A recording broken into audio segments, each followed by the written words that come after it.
సభకు నమస్కారం. వెంకటాద్రి సమం స్థానం బ్రహ్మాండే నాస్తి కించన, వెంకటేశ సమో దేవో నభూతో న భవిష్యతి. శ్రీకాంతాయ కళ్యాణ నిధయే నిధయే ద్రిణాం శ్రీ వెంకట నివాసాయ శ్రీనివాసాయ మంగళం. భక్తి టీవీ చేపట్టిన తిరుమల మనదే భక్తి ధార్మిక సదస్సు కార్యక్రమానికి విచ్చేసిన అశేష భక్త జనానికి, అలానే టీవీల ద్వారా వీక్షిస్తున్న కోట్ల మంది వీక్షకులకు నమఃసుమాంజలులతో సగౌరవంగా స్వాగతం పలుకుతున్నాం. తిరుమల మనదే అంటే హైందవులదే. దాని పవిత్రతను విశిష్టతను కాపాడవలసిన అవసరం, అలానే భావితరాలకు దాని సమున్నత విలువలను అందజేయవలసిన గురుతర బాధ్యత కూడా మనందరిపై ఉంది. ఇదే స్ఫూర్తితో గత 5 సంవత్సరాలుగా భక్తిభావ పరిమళాలు దేశం నలచెరుగులా వెదజల్లుతున్న భక్తి టీవీ తిరుమల పాదాల చెంత తిరుపతిలో తిరుమల మనదే అన్న నినాదంతో ఈ బృహత్తర కార్యక్రమాన్ని చేపట్టింది. అలానే ఈ బృహత్తర కార్యక్రమ నిర్వాహకులు NTV, Bhakti TV, Vanitha TV, I news ఛానళ్ల అధినేత శ్రీ నరేంద్ర చౌదరి గారిని వేదిక మీదకు సవినయంగా ఆహ్వానిస్తున్నాం. మీ అందరి కరతాళ ధ్వనుల మధ్య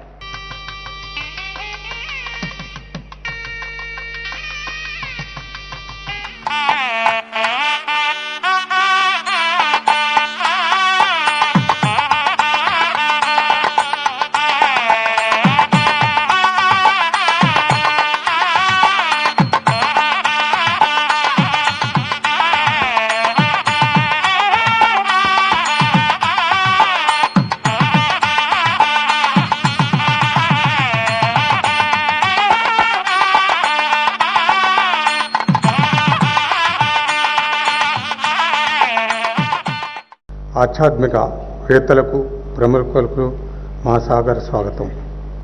తిరుమల కలియుగ వైకుంఠమని మనందరి విశ్వాసం. సాక్షాత్తు మహావిష్ణువే ఆ వెంకటేశ్వరునిగా తిరుమల కొండపై స్వయం ప్రభువుగా అవతరించాడని మన పురాణాల కథనం. వెంకటేశ్వరునికి మించిన క్షేత్రం, వెంకటేశ్వరునికి మించిన దైవం లేదని మనందరి విశ్వాసం. చరిత్రలోకి వెళ్తే 10వ శతాబ్దం నుంచి చక్రవర్తులు, రాజులు అందరూ ఆ స్వామి దర్శనం చేసుకున్నవారే. చరిత్రలోకి వెళితే 1801లో ఈస్ట్ ఇండియా కంపెనీ వారు యాజమాన్యం చేసిన 1940లో ఒక ప్రత్యేక చట్టం చేసి మహంతులకు అప్పచెప్పారు. 1951లో హిందూ మత చట్ట ప్రకారం ధర్మకర్తల మండలి ఏర్పాటైంది. ఇది చరిత్ర. పాలక మండలి ఏర్పడిన తర్వాత 7.5 శతాబ్దాల కాలంలో తిరుమల ఇల వైకుంఠంగా విరాజిల్లుతుంది. ప్రపంచ ప్రజల దృష్టిని తన వైపు మళ్లించుకుంది. సదా ఈ ధర్మకర్తల మండలికి ఈ చేసిన కృషికి మా భక్తి టీవీ నుంచి అభినందనలు తెలుపుతున్నాం. మేము ఈ సభ తిరుమల పవిత్రత మాత్రమే దీన్ని పెట్టాం తప్ప తిరుమలను కడిగి పారేయాలను ఇంకొక ఉద్దేశం కాదు. అయితే దీంట్లో ముఖ్య ఉద్దేశం ఏంటంటే, ఈ సభ ఈరోజు ప్రధాన ఉద్దేశం, ఆ ఎజెండాను మీ ముందు నేను చదివి వినిపిస్తాను. తిరుమలను హిందూ ధార్మిక కేంద్రంగా ప్రకటించాలని ఈ సదస్సు యొక్క సారాంశం. దీన్ని పరిపూర్ణానంద గారు దీన్ని టేక్ ఓవర్ చేసి మాట్లాడవలసిందిగా కోరుతున్నాం. భారతదేశంలో మాతృ వ్యవస్థకి ఇచ్చినటువంటి స్థానం ఏ దేశము ఇవ్వలేదు. అందుకనే ప్రపంచ దేశాలన్నీ వాళ్ళు మదర్స్ డే జరుపుకుంటుంది, కానీ మనకు ప్రతిరోజు ఉదయం లేవగానే తల్లిని చూడకుండా మనం వెళ్ళం. గరికపాటి నరసింహారావు గారు కానీ ఇక్కడ కొంతమంది కూర్చున్న వాళ్ళని కానీ ప్రత్యేకించి నేను గరికపాటి వారిని అభినందించేది ఏంటంటే, ఆయన ఏ సభకు వెళ్ళినా మొట్టమొదట అమ్మకు మొక్కేదా, చదువులమ్మకు మొక్కేదా అని మొదలు పెడతారు. ఆయన అంటే ముందు వాళ్ళ తల్లికి నమస్కరిస్తారు. ఆయనే కాదు, ఇక్కడున్న ప్రతి వ్యక్తి బాధపడితే ముందు ఆ బాధలో వ్యక్తమయ్యే 2 అక్షరాలు అమ్మా అని అరుచుకుంటాం, ఏడుస్తాం. పుట్టేటప్పుడు ఏడిచాం, చచ్చేదాకా ఏడుస్తాం. చనిపోయేటప్పుడు మాట రాదు కాబట్టి బ్రతికున్నంత వరకు ఆ అమ్మని చల్లగా చూసుకునేటువంటి బాధ్యత మనందరి మీద ఉంది. కాబట్టి ఆ వకుళామాత ఆలయాన్ని ఈరోజు మీరందరూ చూస్తే నిరాదరణకు గురైంది. పూర్తిగా తొలగించాలనేటువంటి ఒక పెద్ద భావాలు కూడా అక్కడ ప్రజ్వరిల్లాయి. ఈరోజు వెళితే నాకు అర్థమైంది మనం ఎంత స్థాయిలో ఉన్నాం. ధర్మో రక్షతి రక్షితః అని మనందరం ప్రగల్భాలు పలుక్కుంటున్నామేమో, నిజంగా మనం చెయ్యట్లేదేమో. మనందరం పేపర్ టైగర్స్ అయిపోయామేమో, బాగా పుస్తకాలు రాసేస్తున్నాం, వ్యాసంగాలు రాసేస్తున్నాం, మాటలు మాట్లాడేస్తున్నాం, ప్రవచనాలు ఇచ్చేస్తున్నాం, అందరూ చప్పట్లు కొట్టేస్తున్నారు. కానీ నేను ఈరోజు వెళ్ళి చూసిన తర్వాత ఈ కాగితాల్లో రాసిన దానికి, గ్రంథాలు రాసిన దానికి, ప్రవచనాలు ఇచ్చిన దానికి అసలు సార్థకత ఏంటనంటే మాతృ వ్యవస్థనే ఈరోజు మనం కూలదోసుకున్నటువంటి పరిస్థితి. కాబట్టి అటువంటి వ్యవస్థని మనం కాపాడుకోవాలి అని అంటే ప్రధానంగా ఈరోజు ప్రభుత్వం పట్ల మన వైఖరిని స్పష్టంగా చెప్పగలగాలి. ఏ రకంగా మన హిందూ వ్యవస్థని మనం పరిరక్షించుకోవాలనేటువంటి అంశం పట్ల నిజంగా నరేంద్ర చౌదరి గారికి ఒక భావన కలిగిందంటే మీ ఇద్దరం కూర్చొని మాట్లాడినప్పుడు తిరుమలని హిందూ కేంద్రంగా డిక్లేర్ చేసేయాలి. First thing, central government of India అని ఎలాగైతే ఢిల్లీని డిక్లేర్ చేశారో ఇలాగనే తిరుమల తిరుపతిని కూడా హిందూ ధార్మిక కేంద్రంగా, అంటే ఇది కూడా సెంట్రల్గా డిక్లేర్ చేయొచ్చు, ఇబ్బంది ఏం లేదు. ఇక రెండవ అంశం, దీన్ని డిక్లేర్ చేయడం వల్ల క్రైస్తవులకి ఇబ్బంది లేదు, మహమ్మదీయులకి ఇబ్బంది లేదు, ఎవరికి ఇబ్బంది లేదు, ఎందుకంటే వాళ్ళు దీంట్లో మాట్లాడవలసిన అవసరం లేదు. ఇక వేరే నాస్తికులకి అసలు ఇబ్బంది ఉండకూడదు, ఎందుకని వాళ్ళు నమ్మరు కాబట్టి వాళ్ళ గొడవే లేదు ఇంకా. కాబట్టి నమ్మిన మతాలకి సంబంధం లేదు, ఎందుకంటే అన్య మతాలు ఇంకో మతం గురించి మాట్లాడకూడదు. కాబట్టి దీని గురించి ఎవరు అడగాలి? మనమే అడగాలి.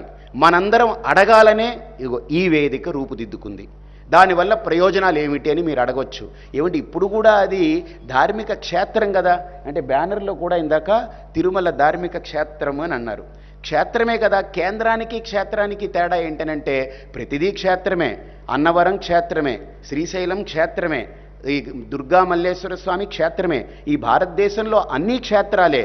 కానీ ఈ క్షేత్రాలన్నిటికీ ఒక కేంద్రం కావాలి. ఎలాగంటే అసెంబ్లీ స్థానాలు రాష్ట్ర ప్రభుత్వాలన్నీ కలిపి ఎలాగైతే ఒక కేంద్ర ప్రభుత్వానికి అనుబంధమై ఉంటుందో, ఈ విధి విధానాలన్నీ కేంద్ర ప్రభుత్వం ఎలా డిక్లేర్ చేస్తుందో అలాగనే అన్ని క్షేత్రాలకి కూడా శ్రీనివాసుడు కేంద్రమైతే హిందూ వ్యవస్థ బాగుపడుతుంది. ఈ తిరుమల తిరుపతి దేవస్థానానికి ఈరోజు ఒక జనాదరణ కానీ భక్తుల యొక్క సంఖ్య కానీ విశేషంగా పెరిగింది. ఇక్కడ 4722 చదరపు అడుగుల కిలోమీటర్ల విస్తీర్ణంతో ఈ తిరుమల తిరుపతిని బయోస్పియర్ జోన్ కింద డిక్లేర్ చేశారు. అంటే ఇక్కడ ఉన్నటువంటి భూమిని ఎవరు కూడా తొలచకూడదు, మైనింగ్ చేయకూడదు అని. అంటే సుమారుగా చెప్పాలంటే చిత్తూరు నుండి కడప వరకు, అంటే కడప అనేది స్వామికి తొలి గడప. అటువైపు ప్రాంతం వాళ్ళందరికీ అదొక గడప, అక్కడి నుంచే వచ్చేవారు. ఆ కొండ ప్రాంతాలన్నీ అలా తయారై ఉంటాయి. కాబట్టి కడప, చిత్తూరు ఈ మధ్య భాగం ఉన్నటువంటిది ఆయన యొక్క రాజ్యం ఇది.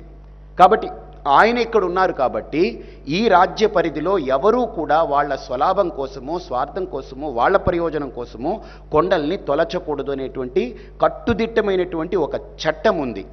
ఆ చట్టాన్ని ఈరోజు మనందరం కూడా పట్టించుకోకపోవడం వల్ల అన్ని మైనింగులు జరుగుతూ ఉన్నాయి. ఆ మైనింగుల భాగాల్లోనే వకుళామాత గుడి పూర్తిగా కుచించుకుపోయింది, క్రింద పడిపోయి అసలు నామరూపాలే లేకుండా పోయింది. ఒక అతను ప్రబుద్ధుడు నేను వెళితే నిలదీశాడు, అసలు ఇక్కడ వకుళామాత ఉందని మీకేమిటి ఆధారం అని అడిగాడు.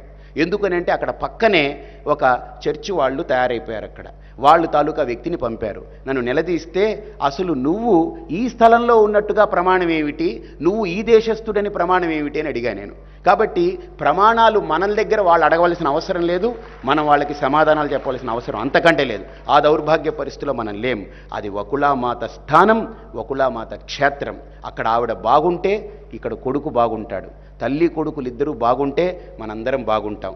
ఆ తల్లిని అలా నిరాదరణకు గురి చేసే ఈరోజు ప్రభుత్వాల్లో కానీ ఎంత అస్థిమితత ఏర్పడింది. రాజకీయాల్లో అస్థిమితత, వ్యాపారాల్లో అస్థిమితత, భూములన్నీ కూడా అన్నీ భూమింగ్ పోయాయి. అందరూ ఆర్థికంగా దెబ్బతింటున్నారు, రైతులందరూ కూడా హీనానికి గురవుతున్నారు. ఇన్ని మారణాలు, ఇన్ని ఘోషలు వినిపిస్తున్నాయి. ఒక్క వకుళామాత ఆలయాన్ని నిర్మించండి, కొడుకు ఆనందిస్తాడు, మనందరం బాగుంటాం. ఇది సత్యం. అన్ని వ్యవస్థలు బాగుపడతాయి భారతదేశంలో.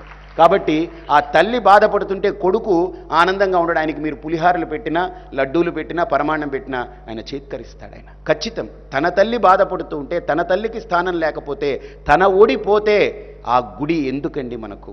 తల్లి ఒడిని పోగొట్టుకుని ఆయన ఆ గుడిలో ఉంటాడు, ఆయన రోధిస్తూ ఉంటాడు, మా అమ్మ ఓడిపోయింది, నా ఓడిపోయింది, నా ఓడిపోయింది అని ఆయన బాధపడుతూ ఉంటాడు.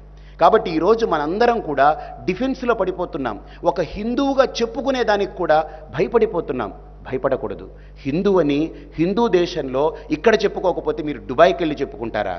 నిజంగా నాకు మన స్వాతంత్ర ఆగస్టు 15 ఈ మన ప్రైమ్ మినిస్టర్ గారి స్పీచ్ విన్నా నేను, చాలా బాగుంది.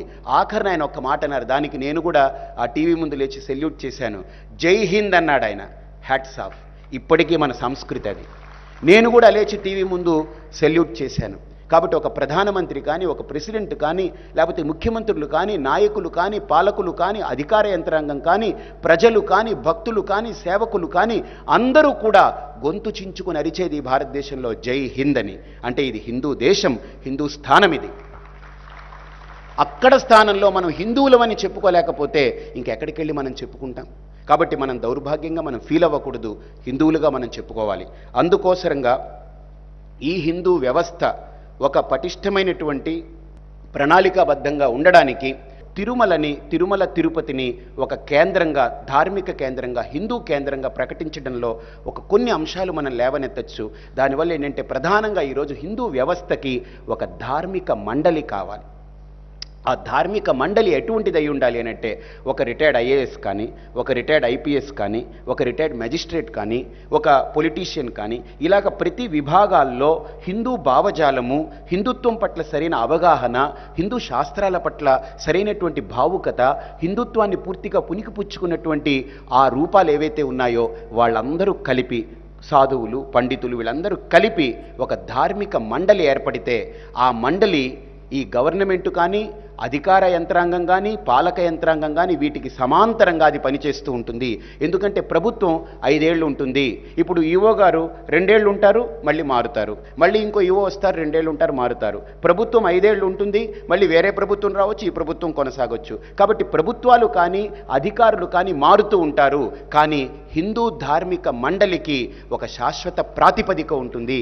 వాళ్ళు తీసుకునేటువంటి విధి విధానాలు, నిర్ణయాలు అన్ని ఆలయాలని, అన్ని క్షేత్రాలని ఎలా నడుపుకోవాలో, వాళ్ళ ద్వారా వచ్చేటువంటి సూచనల్ని ప్రభుత్వం కానీ, అధికారులు కానీ అమలు చేయగలిగితే ఖచ్చితంగా ఎలాగైతే మహమ్మదీయులకు ఒక వక్ఫ్ బోర్డు ఉందో స్వయం ప్రతిపత్తితో, క్రిస్టియన్స్కి ఒక ప్యానెల్ ఉందో, హిందుత్వానికి కూడా ఒక హిందూ ధార్మిక మండలి ఉండాలి. అటువంటి మండలి ఏర్పడిన రోజు మనకి ఈ సమస్యలు రావు. అది ఎప్పుడవుతుందంటే ఇది ధార్మిక కేంద్రంగా ప్రకటిస్తే ఖచ్చితంగా అవుతుంది. ఇక 3వ అంశం, ఆ ధార్మిక మండలి ద్వారా మనం ఒక నిర్ణయం తీసుకున్నప్పుడు ప్రధానంగా మన ఆంధ్ర రాష్ట్రంలో సుమారు 5,000 గ్రామాలు ఉన్నాయి. సుమారు అంటే ప్రతి జిల్లాకి ఒక 200 గ్రామాలు సగటున వేసుకుంటే 23 జిల్లాలకి సుమారు 5,000 గ్రామాలు ఖచ్చితంగా ఉంటాయి. ఈ 5,000 గ్రామాల్లో ప్రతి గ్రామంలో ఒక ఆలయాన్ని నిర్మించవచ్చు అని టీటీడీ ఒక నిర్ణయం తీసుకుంది. 5 లక్షల రూపాయలు వెచ్చించి ఒక గుడి కట్టొచ్చు అని ఈవో గారు కూడా చెప్పారు నాతోటి. అయితే 5 లక్షల రూపాయలు అక్కడున్న స్థానికులకి ఇచ్చేసి గుడి కట్టుకోమంటే గుడి ఉండదు, ఇటుకరాయి కూడా ఉండదు. నేనేం కోరుకున్నానంటే టీటీడీలో ఇంజనీర్లు ఉన్నారు, బోల్డ్ మంది సిబ్బంది ఉంది. వాళ్ళందరూ ఇక్కడ కాకుండా కార్యక్షేత్రంలో జీతాలు ఎలాగో ఇస్తున్నాం, వాళ్ళందరినీ ఎక్కడ గుడి కట్టాలో వాళ్ళకి చక్కగా అక్కడ ప్లాన్ వేసి పటిష్టంగా శిల్పులతోటి, అక్కడ వాళ్ళందరితోటి స్థపతులతోటి చక్కగా దాన్ని నిర్మాణం చేసి టీటీడీఏ ధార్మిక కేంద్రంగా ప్రకటింపబడుతుంది. ప్రకటించకపోయినా కూడా ఇప్పుడు దాంట్లో ఒక జీవో ఉంది, TTD can build a temple costing of 5 lakhs in any village. కాబట్టి ప్రతి గ్రామాన్ని టీటీడీ అడాప్ట్ చేసుకుని, టీటీడీ అంటే ఎవరండి? శ్రీమన్నారాయణుడు. ఆయన అడాప్ట్ కాదు, ఆయన కంట్రోల్లోనే ఉంది. ఆయన్ని చేయనివ్వాలి, ఆయన చేయనివ్వట్లేదు, అది సమస్య ఇప్పుడల్లా కూడా. కాబట్టి ఆయనకు అడ్లు పడుతున్నాం మనం. కాబట్టి అటువంటి గ్రామాలను అడాప్ట్ చేసుకుని ఒక ఆలయ నిర్మాణం జరిగితే 5 లక్షల రూపాయలు సుమారు ఖర్చు పెట్టి ఒక ఆలయం జరిగితే అక్కడ ఆ గ్రామంలో దళితుడు ఉంటే కనుక, లేకపోతే బీసీ ఉన్నా, మత్స్యకారులున్నా, ఎవరుంటే, ఏ వర్గం ఉంటే ఆ వర్గంలో వాళ్ళకి అర్చకుల ట్రైనింగ్ ఇచ్చి వాళ్ళకి గౌరవ వేతనం కింద వాళ్ళ యొక్క జీవన భృతి కల్పించి ఆలయంలో సుమారు ఒక 3,000 రూపాయలు నెలకి వాళ్ళకి జీతంలా ఇచ్చి ధూపదీప నైవేద్యాలకి ఒక 500 రూపాయలు నెలకిస్తే అతను ఏమవుతాడు అనంటే, నా అనుభవం చెప్తున్నాను, అతను ఆ గ్రామాన్నంతా కూడా కాపాడుకుంటాడు. మత మార్పిళ్ళు అనేటువంటిది దగ్గరకు కూడా రానివ్వడు. ఎవరైనా ఒక బ్రాహ్మణుడు అవ్వచ్చు, ఒక వైశ్యుడు అవ్వచ్చు, ఒక క్షత్రియుడు అవ్వచ్చు, రెడ్డి అవ్వచ్చు, కమ్మవచ్చు, కాపవచ్చు, మాదిగ, ఏ వర్ణమైనా, వర్ణాలకు అతీతంగా, కులాలకు అతీతంగా ఆ దేవాలయాల్ని అక్కడ అర్చకుల్ని తయారు చేసి వదిలేస్తే ఖచ్చితంగా అక్కడ మత మార్పులు అనేటువంటివి జరగవు. మన ధర్మం సురక్షితంగా ఉంటుంది. మొట్టమొదటిది. ఇక 2వ అంశం, ప్రతి జిల్లాకి మనకు 15 మంది ధర్మ ప్రచారకులు కావాలి. ఓసీ నుండి ఒక 5గురు, బీసీ నుండి ఒక 5గురు, ఎస్సీ నుండి ఒక 5గురు. ఇలా ఎలాగైతే ఇప్పుడు చట్టమే చేసిందో ఓసీ, బీసీ, ఎస్సీ అని అదే చట్టాల్ని మనం ఫాలో అవుతాం. చట్టాలకు అతీతులం కాము.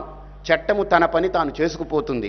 అలాగని ఏం పని చేసుకుపోతుందనంటే హిందువులందరినీ పక్కన పెట్టేసింది చట్టం. అలాగనే చట్టం పెట్టదు. చట్టంలో ఉన్నవాళ్ళు, చట్టసభల్లో ఉన్నవాళ్ళు పెడుతున్నారు తప్ప చట్టం ఎప్పుడు పెట్టదు. కాబట్టి ఆ చట్టాన్ని పటిష్టం చేసి, ఆ చట్టాన్ని కట్టుదిట్టంగా అమలు జరిగేలా చేసి ప్రతి జిల్లాకి ఒక 15 మంది ఫుల్ టైమర్స్ అంటే ధర్మ ప్రచారకుల్ని తయారు చేస్తే ఓసీల్లో ఒక 5గురు, బీసీల్లో ఒక 5గురు, ఎస్సీల్లో ఒక 5గురు తయారు చేసి ఒక్కొక్కళ్ళకి కనీస పక్షం ఒక 8,000 రూపాయలు గౌరవ వేతనం వాళ్ళకి ఇస్తే ప్రతి జిల్లాని వాళ్ళు ఖచ్చితంగా హిందూ జిల్లాలుగా ఖచ్చితంగా వాళ్ళు ప్రొటెక్ట్ చేసుకోగలరు. ఈరోజు మన వ్యవస్థలో మనం చూస్తే మనకు ప్రచారకులు లేరు. మొన్న నేను ఎన్టీవీలో కూర్చుని డిస్కస్ చేసిన, ఏటీవీలో డిస్కస్ చేసిన దళితవాడల నుంచి నాకు రిప్రజెంటేషన్ ఒకటే వస్తుంది. స్వామి, మీరు పోరాడతారు, మీరు అడుగుతున్నారు, బాగుంది. మాకు మంచి చెప్పే అయ్యోర్లు ఎవరున్నారు? మాకు ఇదే మాట. మాకు మంచి చెప్పే అయ్యోర్లు ఎవరున్నారు?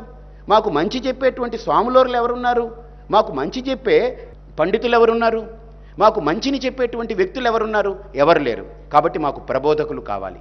మాకు మా గురించి తెలియచెప్పాలి. ఈ ధార్మికమైనటువంటి విలువల్ని మాకు చెప్పాలి అని వాళ్ళ యొక్క ఆవేదనని నేను గుర్తించాను. కాబట్టి ఫుల్ టైమర్స్గా ప్రతి జిల్లాకి 15 మందిని కనుక మనం తీసుకోగలిగితే ఖచ్చితంగా అన్ని జిల్లాల నుంచి మనకు ఒక 300 మంది ఫుల్ టైమర్స్ పనిచేస్తారు. అది కూడా టీటీడీ భరించవచ్చు. వీటన్నిటి ఖర్చు నేను చూశాను. సుమారు ఏడాదికి 5 కోట్ల రూపాయలు అవుతుంది అంతే.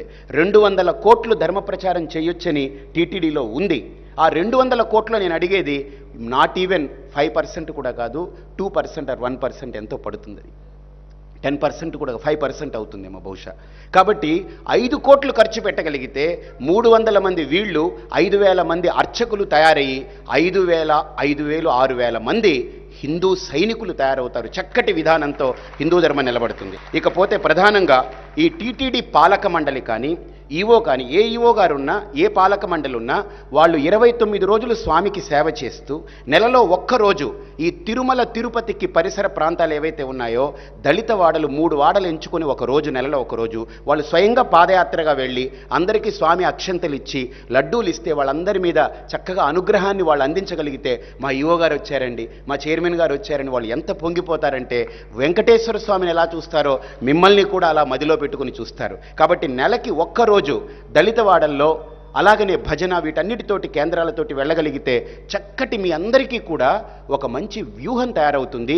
తిరుమల తిరుపతి పరిసర ప్రాంతాలు ఎక్కడ కూడా ఇక మతము, అన్యమత ప్రచారం కాదు, అసలు మత మార్పుళ్ళు ఉండవు, ఇంకొక మతమే ఉండదు. ఒక్క హిందువు గోవిందా గోవిందా అంటూ మారుమోగుతూ ఉంటుంది.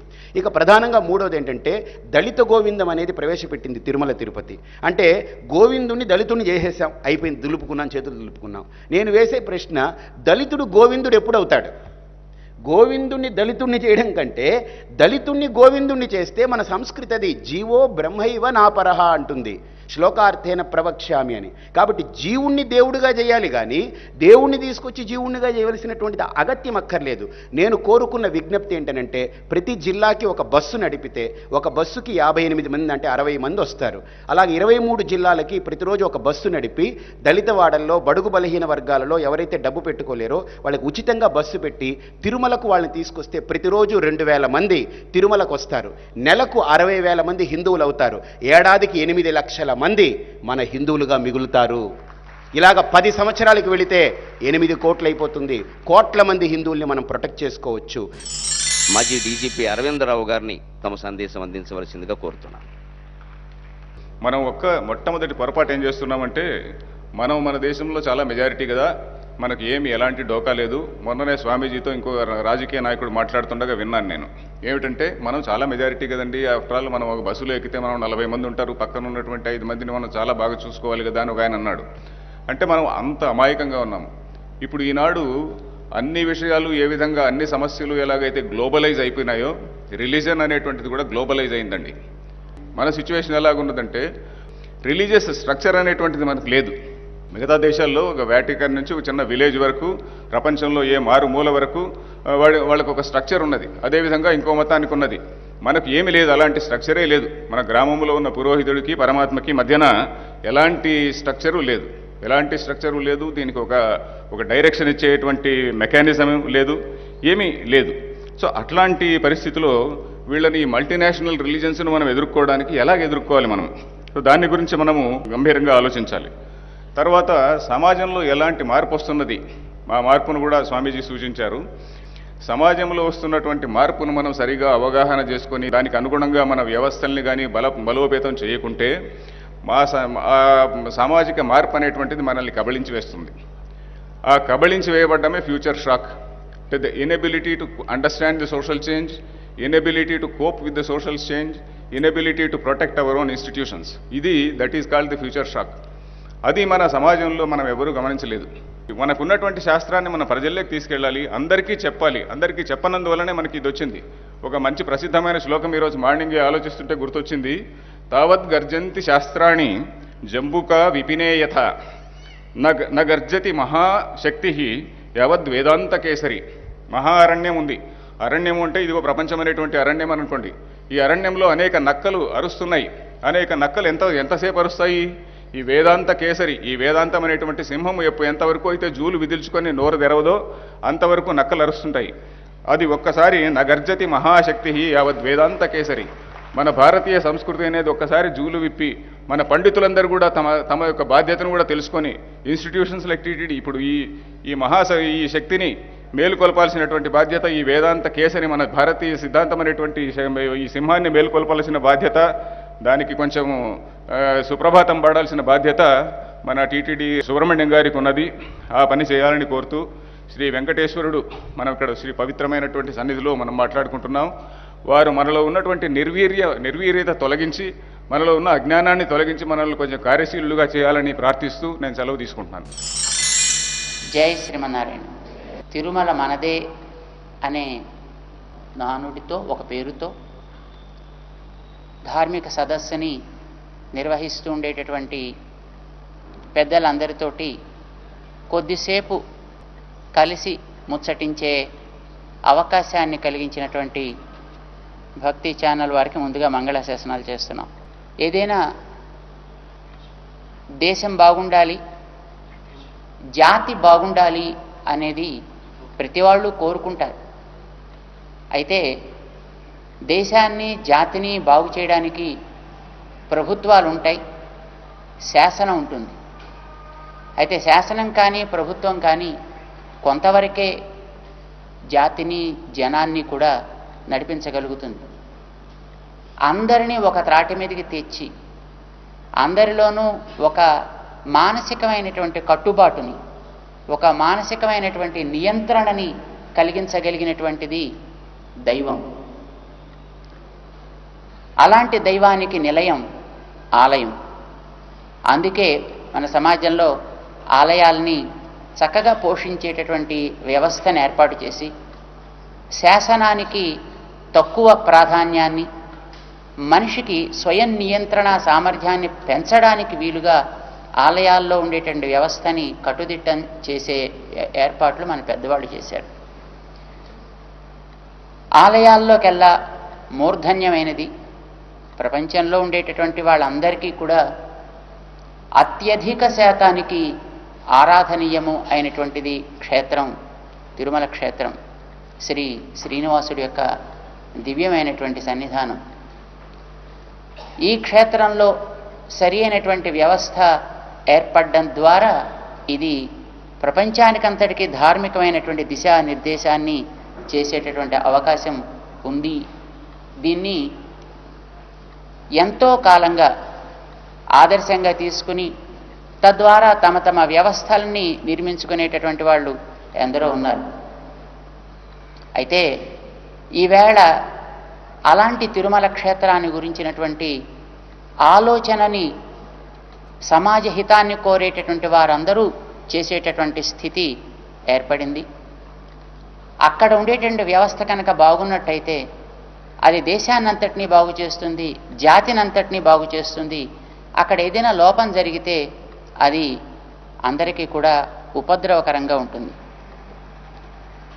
ఈవేళ ఇక్కడ జరిగేటటువంటి ఈ సదస్సు పరిపూర్ణమైనటువంటి ఒక సిన్సియరిటీతోటి, సీరియస్గా విషయాన్ని గురించి ఆలోచించేటటువంటి ఒక భావనతోటి ఏర్పడ్డది అని మేము విశ్వసిస్తున్నాం. ఏదైనా ఒక వ్యవస్థ బాగుండాలి, ఒక వ్యవస్థ సవ్యంగా సాగాలి, దానివల్ల జరగాల్సినటువంటి ప్రయోజనం అందరికీ సక్రమంగా అందాలి అనంటే ఆ వ్యవస్థని నిర్వహించేటటువంటి వ్యక్తులలో ఆ వ్యవస్థకి సంబంధించినటువంటి పరిపూర్ణమైనటువంటి అవగాహన చాలా అవసరం. అది ఈ వ్యవస్థ ఆ వ్యవస్థ, అది దైవికం కావచ్చు, ధార్మికం కావచ్చు, లేక అది దేశీయమైనది కావచ్చు. ఆ వ్యవస్థని మనం హ్యాండిల్ చేయాలి అనంటే, లేక దాంట్లో ఏదైనా ఒక మార్పో మంచితనమో పెంచడమో జరగాలి అనంటే ముందుగా ఆ వ్యవస్థని అర్థం చేసుకున్నటువంటి వ్యక్తులు దాని యొక్క నిర్ణయాలు చేయగలిగేటటువంటి స్థితి కావాలి. రెండవది, ఒక్కొక్క వ్యవస్థ ఏర్పడటానికి పూర్వరంగం ఎంతో ఉంటుంది. ఆ వ్యవస్థ నడిచేటటువంటి తీరు దాన్ని బట్టి ఏర్పడుతూ ఉంటుంది. అలాంటి దాన్ని నిర్వహించేటప్పుడు ఆ వ్యవస్థని ఇది ఎందుకు అని ప్రశ్నించడానికి అవకాశం లేని విశ్వాసం కలిగినటువంటి వ్యక్తులు దాంట్లో ఉండాలి. ఉదాహరణకి మనం తిరుపతిని ఇప్పుడు మనం ఒక అంశంగా తీసుకున్నాం కనుక, తిరుపతి బాగుండాలి, తిరుపతిలో జరిగేటటువంటి తిరుమల తిరుపతి క్షేత్రంలో జరిగేటటువంటి కార్యక్రమాలు సవ్యంగా ఏ పర్పస్ కోసం ఆ క్షేత్రం వెలిసి ఉందో అది సవ్యంగా అందరికీ అందేటట్టుగా ఆ క్షేత్రం ఉండాలి. This is our aim. ఇది అనుకున్నప్పుడు ఆ రెండు రకాలుగా ఉంటారు దాన్ని వినియోగించుకునేటటువంటి జనులు. ఒకటి వ్యవస్థని చూసేవారు, రెండు దాన్ని ఉపయోగించుకునేటటువంటి భక్తజనం. భక్తజనం అక్కడ ఎలా ఉంటే ఆ రకంగా దానికి అమరిపోయి వాళ్ళు ఉంటారు. వస్తారు, దర్శనం చేసుకుంటారు, ప్రసాదమో మరొకటో ఏది అందిస్తే, ఎలా అందిస్తే దాన్ని వారు అక్కడ గ్రహిస్తారు, వారి దారిని వారు పెడతారు. కానీ నిర్వహించేటటువంటి అడ్మినిస్ట్రేటివ్ సిస్టమ్ ఒకటి ఉంటుంది, దాన్ని పరిపాలన సాగించేటటువంటి వ్యవస్థ, దాన్ని ఇలా జరగాలి అలా జరగాలి అని నిర్ణయాన్ని చేసేటువంటి వ్యవస్థ ఉంటుంది. ఈ పాలన సాగించే వాళ్ళల్లో కానీ, నిర్ణయాధికారం కలిగినటువంటి వ్యక్తుల్లో కానీ ఏ సంస్థకి వారున్నారో దాని గురించినటువంటి పరిపూర్ణమైనటువంటి స్పష్టత, అందులో జరిగే ప్రతి అంశం మీద కూడా ఇది ఎందుకని కాకుండా దీన్ని ఇలా ఎంత బాగా మనం జరిపించగలమనే వ్యవస్థకి సంబంధించిన విశ్వాసం కూడా వారిలో ఉండాలి. తిరుపతికి సంబంధించి మనం మాట్లాడుకున్నప్పుడు ఈ క్షేత్రానికి సంబంధించినటువంటి చరిత్ర వందల వేల సంవత్సరాల నుంచి సాగుతూ వస్తుండేటటువంటి ఒక వ్యవస్థ. ఆ వ్యవస్థని మొట్టమొదట అర్థం చేసుకుని దానికి సంబంధించినటువంటి ఒక శిక్షణ పొందినటువంటి వ్యక్తులు, ఆ చరిత్రను చక్కగా అధ్యయనం చేసినటువంటి వ్యక్తులు అందులో వివిధ సేవా కార్యక్రమాల్లో నియుక్తులు కాగలిగేటట్లుగా అది ఉండాలి. ఇది మొదటి అంశం. ఈవేళ మన తిరుమల తిరుపతి దేవస్థానపు వ్యవస్థని గమనిస్తే ఎంతమందికి దానికి సంబంధించినటువంటి చరిత్ర మీద ఒక అవగాహన ఉన్నది అనేది మనం ప్రశ్నించుకోవాల్సినటువంటి స్థితిలో ఉంది. రెండవది, దాన్ని విశ్వసించని వారు కానీ, దాని యందు పరిపూర్ణమైనటువంటి ప్రేమ ఆదరములు లేని వాళ్ళు కానీ ఆ వ్యవస్థలో ఉండడానికి అవకాశం కలిగించకూడదు. అడ్మినిస్ట్రేషన్కి సంబంధించినంత వరకు మాత్రం భక్తులుగా వచ్చేవాళ్ళు వస్తారు వెడతారు, ఇతరత్ర బయట వ్యాపారాలు చేసుకునే వాళ్ళు వస్తారు వెడతారు. కానీ అలాంటి వారైనా ఆ వ్యవస్థకి భంగకరంగా ఉండేటటువంటి స్థితిలో ఉన్నప్పుడు అలాంటి వాళ్ళని అక్కడికి వెళ్ళనివ్వడం అనేటటువంటిది తగదు. మక్కా లాంటి చోట్లకి వెళ్ళాలి అనంటే దాన్ని విశ్వసించగలిగేటట్టుగా వాళ్ళు అక్కడ కొన్ని వ్యవస్థలు చేసి పెట్టి వాళ్ళల్లో ఆ రకమైన విశ్వాసం ఉందా లేదా పరిశీలన చేసిన తర్వాత మాత్రమే ఆ గడ్డ మీద అడుగు పెట్టేటువంటి అవకాశాన్ని కలిగిస్తున్నప్పుడు ప్రపంచంలో ఏ చోటికి వెళ్ళే వాళ్ళకైనా ఆ రకమైనటువంటి నియంత్రణ నియమము కూడా ఉండేటట్టు చేయడం అనేది అవసరం. అది తప్పనిసరిగా జరగాలి కూడా. తిరుపతిలో అడుగు పెట్టేటువంటి వాళ్ళు ఏ విభాగంలో వాళ్ళు ఉన్నప్పటికీ కూడా దీన్ని నేను పరిపూర్ణంగా విశ్వసిస్తా, దీంట్లో చెప్పినట్లుగా నేను ఆచరిస్తా, అందులో ఉన్నంత వరకు అలా నేను కట్టుబడి ఉంటాననే వాళ్ళనే అక్కడికి పాలనా యంత్రాంగ విభాగంలో ఉండగలిగేటటువంటి వ్యవస్థని చేయాల్సిన అవసరం చాలా ఉంది. వెంకటేశ్వరుడి మీద విశ్వాసం లేకుండా, ఆ వెంకటేశ్వరుడి యొక్క నియమాన్ని ఆ రకంగా తయారు చేసినటువంటి పెద్దల మీద విశ్వాసం లేకుండా ఉండేటటువంటి వాళ్ళు, అక్కడ ఉండేటటువంటి ఏ చైర్మన్స్ గానో లేకపోతే ఈఓస్ గానో లేకపోతే ఇతరమైనటువంటి అధికారులుగానో వచ్చి అక్కడ ఉంటే ఆ వ్యవస్థకి ఏం న్యాయం చేకూరుస్తారు కనుక? అందులో ఉద్యోగాలు చేసేటటువంటి వ్యక్తులు ఇతర మతాల్ని ప్రచారం చేసుకోవడానికి దాన్ని కేంద్రంగా వాడుకునేటటువంటి స్థితి అక్కడ కలిగేటటువంటి ఒక దారుణమైనటువంటి సన్నివేశాలు ఎదురవుతుంటే ఏ విధంగా మనం ఆ క్షేత్రం పవిత్రంగా ఉంటుంది అని మనం ఆశించగలుగుతాం కనుక ఉద్యోగాలు ఇచ్చేటప్పుడు వారికి తగినటువంటి శిక్షణ ఇవ్వడం చాలా అవసరం. ఒక ప్యూన్ దగ్గర నుంచి పైనుండేటువంటి చైర్మన్ దాకా వారి స్థాయికి తగ్గట్టుగా వారికి ఆ తిరుపతి క్షేత్రం విషయంలో అక్కడ జరగాల్సినటువంటి వ్యవహారాల విషయంలోనూ సరి అయినటువంటి శిక్షణ అనేది తప్పనిసరిగా జరిగిన తర్వాతే వారు ఆయా కార్యక్రమంలో నియుక్తులు కావాలి.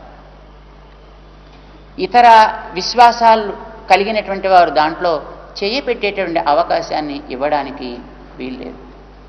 ఔద్యోగికంగా ఒకవేళ ఎప్పుడైనా ఎవరైనా వచ్చినా ఆ వ్యవస్థలో ఉన్నంత వరకు మాత్రం దాని యొక్క కట్టుబాట్లకి అతిక్రమించని రీతిలో వారు ఉండగలిగే స్థితి ఏర్పడాలి.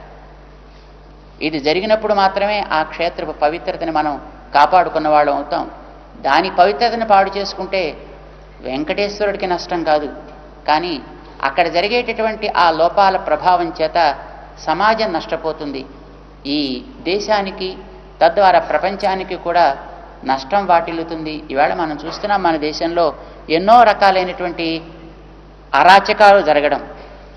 ఇలాంటివి జరగకుండా ఉండేటట్లుగా మనం చేసుకోవాలి అంటే దానికి ఆధారం ఏంటంటే ఆ దైవిక వ్యవస్థని మనం కట్టుదిట్టం చేసుకోవాల్సినటువంటి అవసరం ఎంతైనా ఉంది. ముఖ్యంగా మేము ప్రార్థన చేసేది ఈ సదస్సులో పాల్గొనేటటువంటి మహానుభావులైనటువంటి పెద్దలందరికీ కూడా ఈ క్షేత్రం మీద, ఈ క్షేత్రంలో ఉండేటటువంటి వ్యవస్థ మీద విశ్వాసం కలిగిన వాళ్ళు ఈ క్షేత్రంలో ఉండాలి అనేది ఒకటి. రెండవది, ఇది తిరుమల క్షేత్రం ఒకదానికి మాత్రమే సంబంధించినటువంటి అంశం కాదు. ఇక్కడ తిరుమల వెంకటేశ్వరుడి సన్నిధి, కాళహస్తి, శ్రీశైలం, అలాగే ఇతరమైనటువంటి ఎన్నో దివ్యమైనటువంటి అద్భుతమైనటువంటి సామాజికమైనటువంటి ఒక ఆధ్యాత్మిక ప్రభావాన్ని చూపించేటువంటి క్షేత్రాలు ఉన్నాయి. వీటన్నిటిలోనూ కూడా ఇదే రకమైన వ్యవస్థ ఏర్పడాలి. ఆ క్షేత్రాన్ని విశ్వసించాలి, క్షేత్ర చరిత్రని విశ్వసించాలి, అక్కడ ఉండే వ్యవస్థని గౌరవించాలి, దానికి తగ్గట్టుగా ప్రవర్తించాలి. ఇది చేయకపోతే వాడిని తీవ్రంగా దండించేటటువంటి వ్యవస్థ కూడా ఏర్పడినప్పుడే ఈ వ్యవస్థకి రక్షణ ఉంటుంది. ముఖ్యంగా దండన అనేది సవ్యంగా జరగనంత వరకు కూడా మన వ్యవస్థని సంరక్షణ చేసుకోలేం. ఎవరైతే అక్కడ ఉండేటువంటి ఆ తత్వానికి, సిద్ధాంతానికి వ్యతిరేకంగా ప్రవర్తిస్తారో వాళ్ళ మీద తీవ్రమైన చర్యలు తీసుకోవాల్సిన అవసరం ఎంతైనా ఉంటుంది. దానికి తగ్గట్టుగా నిర్ణయాలని చేసి అది ప్రభుత్వానికి అందించి ప్రభుత్వం దాన్ని అమలు పరచగలిగే రీతిలో వాళ్ళని మనం నడిపించాలి. ఆ రకంగా సమాజాన్ని మనం ప్రేరణ కలిగించాలి అని మేము ఆశిస్తున్నాం. ఇది శైవ క్షేత్రాలకు కానీ, శాక్తేయ క్షేత్రాలకు కానీ, చిన్న గ్రామీణ స్థాయిలో జరిగేటటువంటి చిన్న చిన్న ఆలయాలకు కానీ ప్రతివాడు దాంట్లో చేపెట్టడం, దాన్ని ఏదో రకంగా మార్పు చేయాలి, లేదు దీన్ని బ్యూటిఫికేషన్ చేయాలి, దీన్ని ఒక పిల్గ్రిమేజ్ సెంటర్గా మార్చాలి, అక్కడ ఏదో ఒక థీమ్ పార్క్స్ ఏర్పాటు చేయాలి అని అంటూ అసలు ఉండేటటువంటి దాన్ని మనం సరిగా నిర్వహించగలిగేటటువంటి అవగాహన లేకుండా మనకి తోచినవేవేవో అక్కడ ఇంప్లిమెంట్ చేసేటటువంటి ప్రయత్నాలు అన్ని స్థాయిల్లో అన్ని క్షేత్రాలను జరుగుతున్నాయి. విశేషించి మన వైదికమైనటువంటి క్షేత్రాల్లో ఇది క్రిస్టియన్స్ జరపటం లేదు, ముస్లిమ్స్ వాళ్ళు జరపటం లేదు. అక్కడ ఇలాంటివి చేయడానికి ఎవరు సాహసించటం లేదు. అణుకుగా లోకుగా దొరికినటువంటి ఈ వైదికమైనటువంటి ఆలయాల్లో ఈ రకమైనటువంటి హస్తాక్షేపం చాలా తీవ్రంగా జరుగుతోంది. దీన్ని నిరసించాల్సిన అవసరం ఉంది, అరికట్టాల్సినటువంటి అవసరం ఉంది. ఇది ఈ సదస్సు ద్వారా ఆరంభం అవుతుంది అని మేము విశ్వసిస్తున్నాం. దీనికోసం కృషి చేసేటటువంటి మహానుభావులైనటువంటి పెద్దలందరికీ కూడా ఆ శక్తిని భగవంతుడు ఇవ్వాలి అని, మా ద్వారా జరగదలసినటువంటి సేవని అందించడానికి మేము ఎప్పుడూ కూడా ముందుంటాము, సిద్ధంగా ఉంటాము అని మా యొక్క సంసిద్ధతని తెలియచేస్తూ అందరికీ కూడా అనేక మంగళాశాసనాలు చేస్తున్నాం. శ్రీనివాసుడి యొక్క అనుగ్రహంతో అతని వ్యవస్థ బాగుపడడం ద్వారా సామాజికమైనటువంటి శ్రేయస్సు, వ్యక్తులలో ఒక నైతికమైనటువంటి మార్పు ఏర్పడి ఈ జాతి బాగుపడుగాక అని మేము ప్రార్థన చేస్తున్నాం. జై శ్రీమన్నారాయణ. చినజీయర స్వామి సందేశాన్ని సాక్షాత్ శ్రీమన్నారాయణమూర్తి ఆదేశంగా ఈ సభ భావిస్తోంది. చాలా అత్యవసరమైనటువంటి సూచనలు చేశారు. అత్యవసరమైనటువంటి వ్యవస్థ నిర్మాణం జరగాలని చెప్పారు. దీనికి మా భక్తి టీవీ తరఫున హిందూ ధార్మిక క్షేత్రంగా తిరుపతిని ప్రకటించాలి అనేటువంటి నినాదాన్ని మరోసారి వినిపిస్తూ ఉన్నాం. ఇది హిందూ ధార్మిక క్షేత్రం, హిందూ స్పిరిచువల్ సెంటర్ అని ప్రభుత్వపరంగా స్పష్టమైనటువంటి ప్రకటన ఆదేశం ఉంటే తప్ప మిగిలిన వ్యవహారాలు ఆగవు. అందుకని అటువంటి ప్రకటన టీటీడీ అధికారుల నుంచి విస్పష్టంగా వస్తుంది అని మేము ఆశిస్తూ ఉన్నాం. స్వామి యొక్క ఆశీర్వచనాలు మనం అందుకున్నాం. ఓం నమో వెంకటేశాయ.